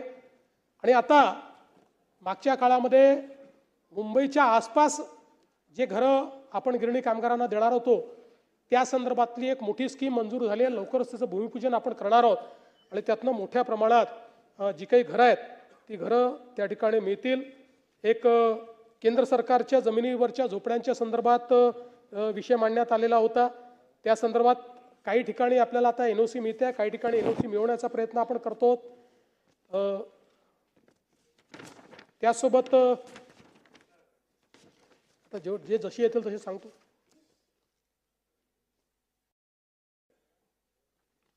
एक विषय युवा प्रशिक्षण हा विषय आला होता। ज्यावेळी आपण हा प्रशिक्षणाचं धोरण घोषित केलं होतं त्याचवेळी आपण सांगितलं होतं की 11 महिन्याकरता प्रशिक्षण आहे।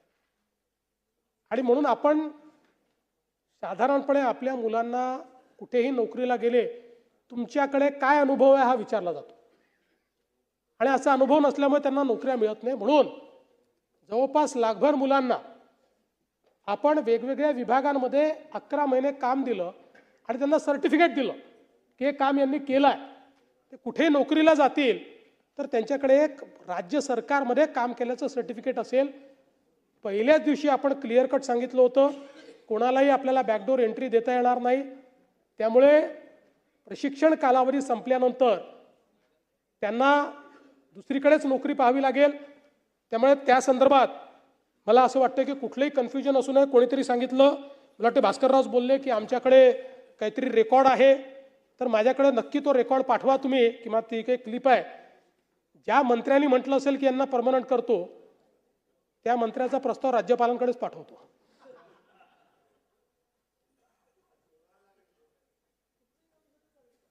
नाही, त्यांच्याकडे त्यांचं म्हणणं भाषण आहे आमच्याकडे की मंत्र्यांनी सांगितलं की परमनंट करतो म्हणून सांगितलं।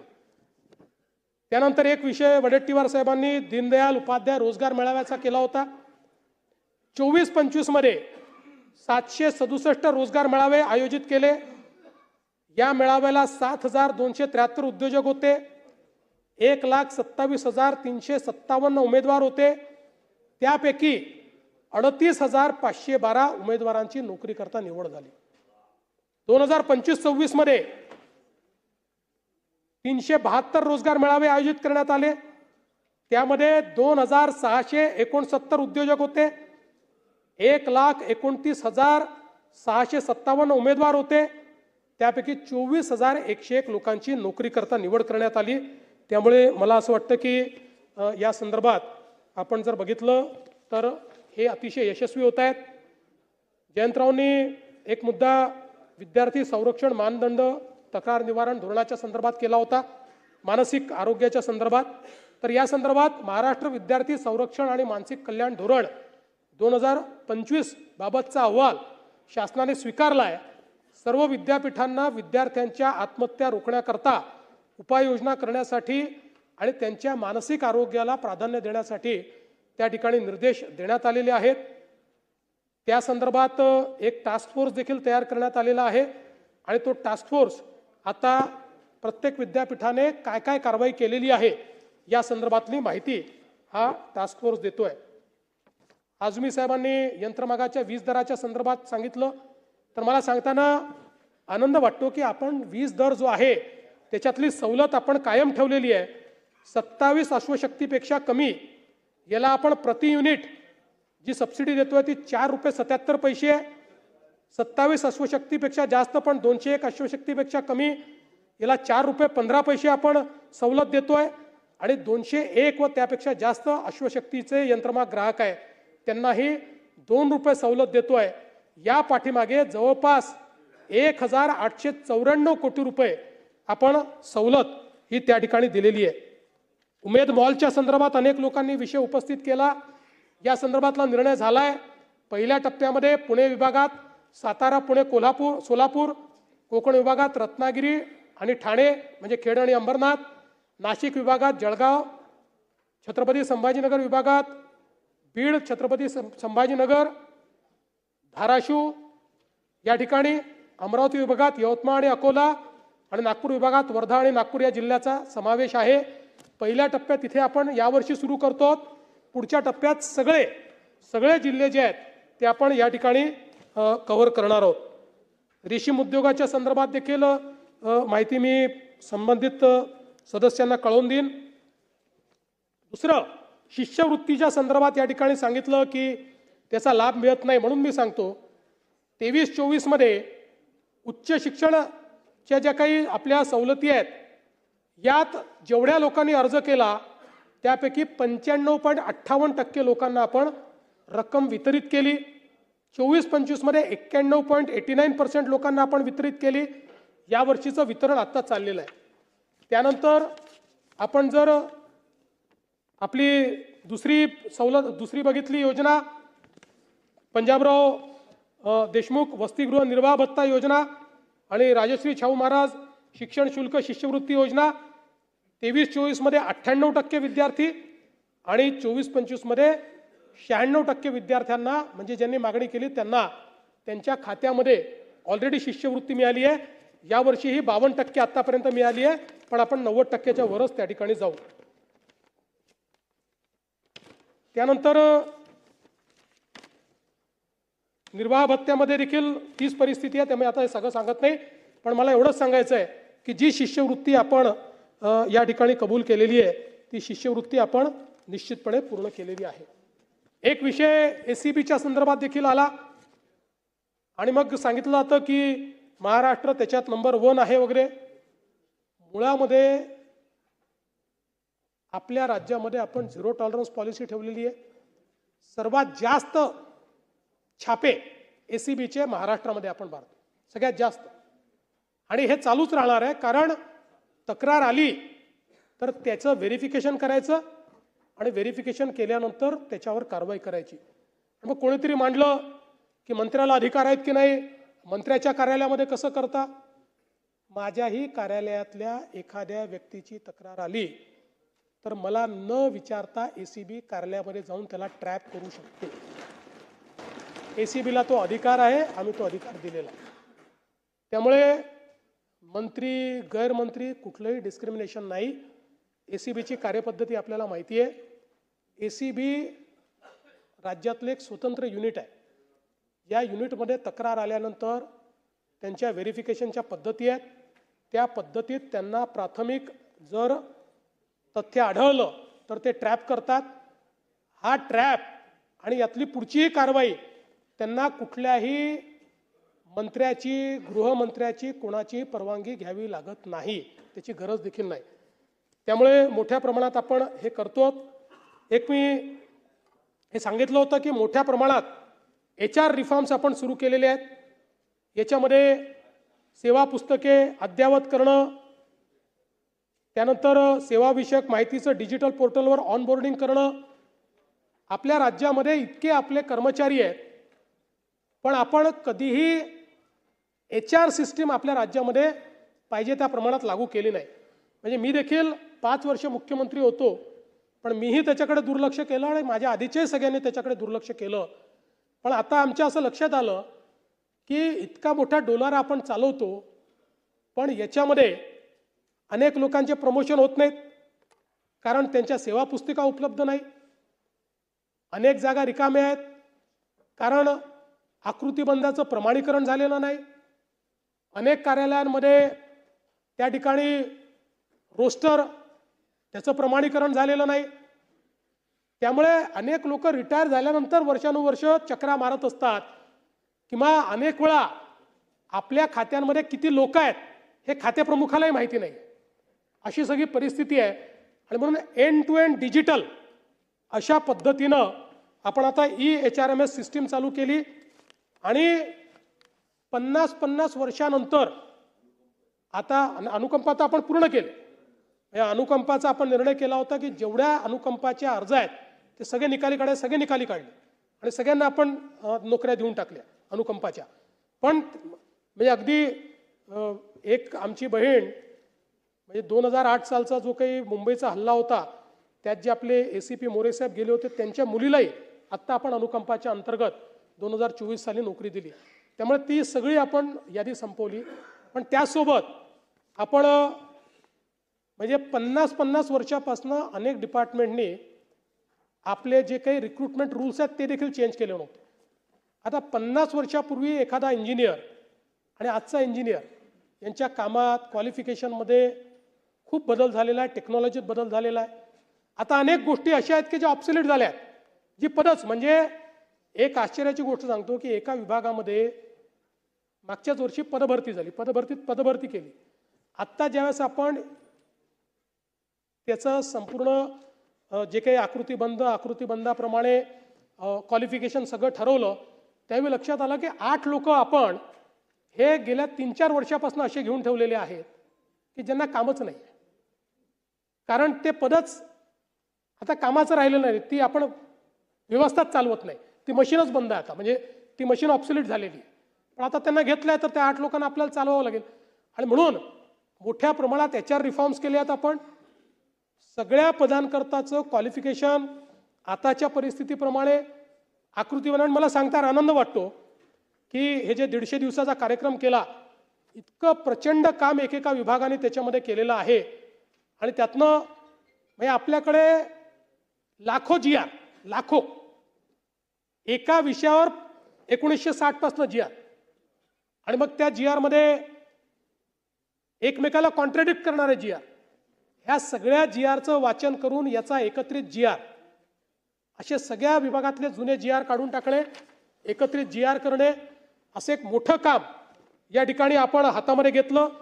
आणि त्यातनं डिजिटल सेवा पुस्तके, रजा प्रणाली, महाअपार प्रणाली, विभागीय चौकशी प्रणाली, सेवार्थ प्रणाली. कारण विभागीय चौकशी आपल्याला माहिती आहे सुरू झाली, 10 वर्षांनी तो रिटायर होतो तरी विभागीय चौकशी संपत नाही. कोणाची कोण करतं हे देखील आपल्याला माहिती नाही.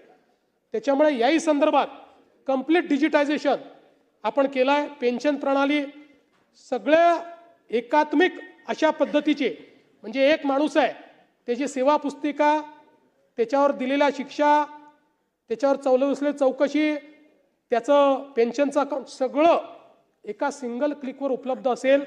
त्यामुळे त्याही माणसाला डिपार्टमेंट टू डिपार्टमेंट, अनेक लोक म्हणतात की आता आमचे शेवटचे 6 महिने राहिले आहेत तर आम्हाला तुम्ही मंत्रालयात पोस्टिंग द्या. कशाकरता मागतात माहिती आहे? सगळ्या आपल्या फायली जमा करून आपलं पेन्शन मिळालं पाहिजे, नाही तर 2-4 वर्ष पेन्शन मिळणार नाही. तर या सगळ्या गोष्टी आता एकात्मिक एका क्लिकवर डिजिटली आपण करतो आहोत. AIचा देखील उपयोग आपण त्याच्यामध्ये करतो. फेज 1 मध्ये मंत्रालयीन विभाग सगळे आपले अधिकारी ते करतायत. फेज 2 मध्ये क्षेत्रीय पातळीवर महाआस्था प्रणाली आपण सुरू केली आहे, ज्याच्यामध्ये ई सेवा पुस्तक, ई आदेश, ई रजा, मोबाईल ॲपच्या माध्यमातून सगळ्या नोंदी आपल्याला बघता येतील आणि मोठ्या प्रमाणात हे काम आपण सुरू केलेलं आहे. मंत्रालयातल्या प्रशासकीय जे विभाग आहेत याच्यामध्ये आत्तापर्यंत 4,803 कर्मचाऱ्यांपैकी 3,619 कर्मचाऱ्यांचं जे काही सेवा पुस्तिका आहेत त्याचं डिजिटायझेशन करण्यात आलेलं आहे. आणि मला असं वाटतं की याच्यामुळे पुढच्या काळामध्ये मोठ्या प्रमाणात शासकीय नोकर भरती देखील आपल्याला करण्याकरता या ठिकाणी एक त्याचा फायदा होईल आणि ती देखील आम्ही पुढच्या काळामध्ये जाहीर करणार आहोत. मोठ्या प्रमाणात या एकदा जागांचं सगळं आमचं नियमन झालं की मोठ्या प्रमाणात आपण ती देखील करणार आहोत. खरं म्हणजे आज वीर सावरकरांचा आत्मसमर्पणाचा दिवस आहे आणि ते नेहमी असं म्हणायचे की तयारीत शांतता आणि अंमलबजावणीत धाडस दाखवा.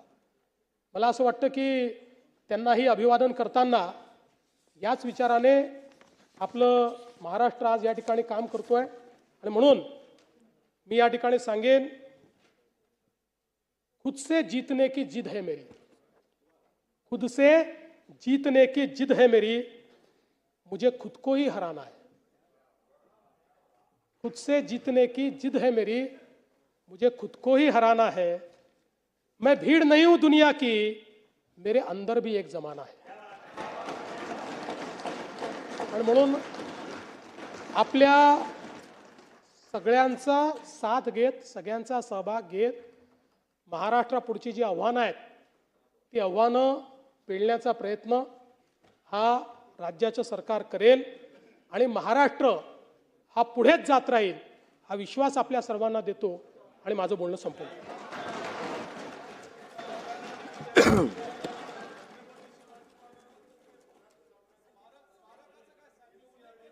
प्रश्न असा आहे की राज्यपालांनी केलेल्या अभिभाषणाबद्दल आम्ही या अधिवेशनाकरिता जमलेले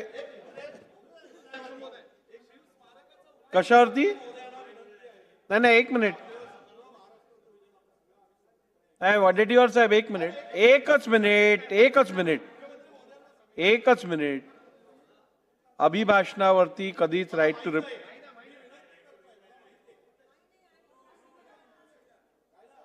सर्वांचं साथ आणि सर्वांना म्हटलं आमच्या लोकांना फंड द्या, निधी द्या. या बजेटमध्ये आपण सर्व महाराष्ट्राचा सर्वांगीण विकासाची कल्पना मांडली म्हणून सर्वांना सामावून घ्या, फंड द्या एवढी विनंती आहे. राज्यपालांनी केलेल्या अभिभाषणाबद्दल साहेब सजेशन फॉर ॲक्शन. आणि आपण जे म्हणालात शिवस्मारकाच्या संदर्भात आपल्याला माहिती आहे की त्याचं काम देखील आपण सुरू केलं होतं. त्यानंतर काही लोक माननीय उच्च न्यायालयामध्ये गेले. उच्च न्यायालयामध्ये आपण केस जिंकलो. उच्च न्यायालयाने त्याच्यावर स्थगिती दिली नाही. त्यानंतर 3 केसेस सर्वोच्च न्यायालयामध्ये झाल्या. सर्वोच्च न्यायालयाने त्या 3 केसेस एकत्रित करून त्याच्यावर सुनावणी घेतली आणि सुनावणी घेऊन त्यांनी त्यात निर्णय केला की जे मुद्दे हे पुन्हा मांडतायत त्या मुद्द्यांवर उच्च न्यायालयानेच सुनावणी घ्यावी आणि त्या सगळ्या केसेस उच्च न्यायालयाकडे पाठवल्या. आणि पाठवत असताना उच्च न्यायालयाची सुनावणी पूर्ण होतपर्यंत स्टेटस को मेंटेन ठेवावा लागेल असं त्यांनी सांगितलेलं आहे. त्या संदर्भात आपण 3 वेळा उच्च न्यायालयामध्ये केस मेन्शन केलेली आहे की आपण बेंच तयार करा आणि आमची सुनावणी करा. अद्याप ती सुनावणी सुरू झालेली नाही, पण राज्यांच्या एजींना आम्ही सांगितलेलं आहे की आपण सातत्याने उच्च न्यायालयामध्ये पाठपुरावा करून याची सुनावणी लावून घ्यावी. प्रश्न असा आहे की राज्यपालांनी केलेल्या अभिभाषणाबद्दल आम्ही या अधिवेशनाकरिता जमलेले महाराष्ट्र विधानसभेचे सदस्य